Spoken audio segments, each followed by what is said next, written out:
Hello, greetings, Whovians. Whovian Queen here. Hope a good week so far. While we look at the 15th Doctor era, now continues on with Dot and Bubble. Lindy Pepperbean lives in the city of Finetime, protected by white, wealthy young adults from nearby homeworld and shielded from the dangerous wild woods surrounding it. They live through a social media interface, where little bubble projected around their heads by floating dots, robots that also direct their movements. Lindy is unconcerned that several of her friends are missing, and she blocks the doctor when he tries to send her a warning.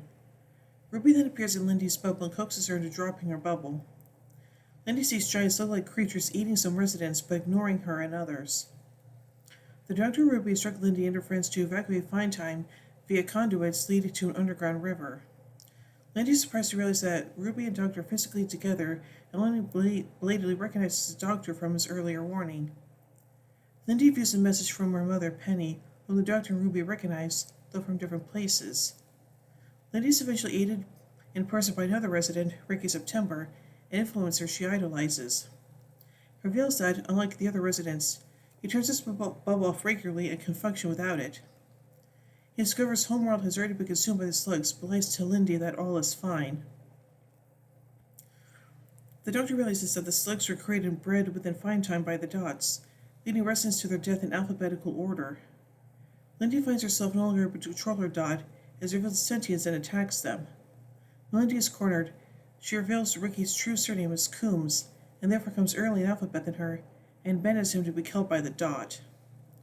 Lindy meets with the few remaining fleeing residents that Dr. Ruby rescued earlier and lies to them about what happened to Ricky. The Doctor offers to take them into the TARDIS to find them a new home, which they disdainfully refuse, implying his appearance makes him inferior. He warns the survivors that they will die out there, as the wild woods are dangerous, and begs them to let him save them. They ignore him and launch their boat onto the river, and the Doctor angrily and cheerfully leaves with Ruby. Idiots. Now anyway, let's take a look at the production of this episode, beginning with the development. The episode was written by showrunner Russell T Davies. He initially conceptualized the idea in 2009 with the upcoming showrunner Stephen Moffat asked Davies to return to the program after his initial departure, write an episode for the 11th Doctor and his companion Amy Pond. Davies ultimately pitched the idea to Moffat in April 2010 for the 6th series, but was scrapped due to the budget constraints and the heavy visual effects would have required. Following a co-production deal with Disney that began in 2023 and allowed for an increased budget, the episode was finally able to be produced. Writers for the episode included IRL and Monsters Everywhere. The episode explored the reliance of Generation Z on social media, while featuring underlying themes of racism and elitism. The Finetime's residents' rejection of the Doctor in the final scene has been widely interpreted as due to his race, now confirmed by Davies as intentional. Davies compared the episode to Black Mirror, both more freedom. Several critics also noted similarities in tone and premise. Screenwriters Brendan Klein likened the premise to the episodes 15 Million Merits and Nosedive. And now on to the filming. The episode was directed by Dylan Holmes Williams, and was the second episode of the 14th series to be produced, though the final shot of the episode was the very first scene to be filmed by Gatwa for the 14th series. It was filmed in the series' first production block along with the previous episode, 73 Yards. Filming took place in December 2022 and January 2023. Locations included the Cardiff Bay Barrage and Swansea University Bay campus in Wales. Because the weather outside was unpredictable, Jack Forsyth Noble filmed multiple fiction weather forecasts for the episode as Weatherman Will. Millennium FX designed the slug creatures, which took 3 people to operate during filming. And now finally, let's take a look at the casting.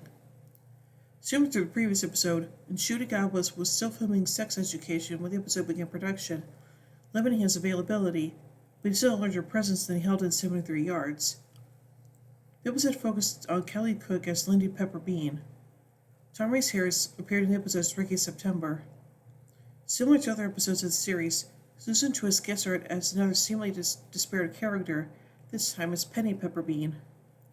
The remainder of the guest casting included, I'm mispronouncing these,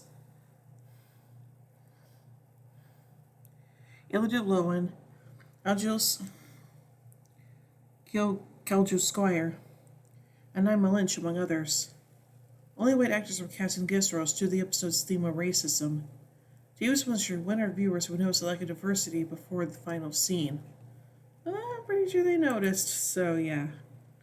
So overall, this is a very, very interesting episode, and yeah, definitely, yeah, yeah, there's so many things going on in this episode that, yeah, I definitely agree with all of them, so yeah.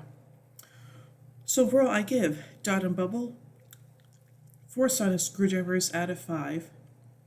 Anyway, tune in next week as we till the next episode, Rogue. Well, hope you enjoyed this review. If you did, be sure to share it around. Like and don't forget to subscribe and hit the bell icon to be notified of my upload videos. And if it helps support the channel further, then be sure to check out my Patreon page. Link is always in the description below. So, until next time, this is Hooping Queen saying, "Oh my giddy aunt! When I say run, run! Have a versatility neutron flow. Would you like a jelly baby? Fantastic! Allons-y! Geronimo!" Bow ties are cool, fezzes are cool, and Stetsons are cool.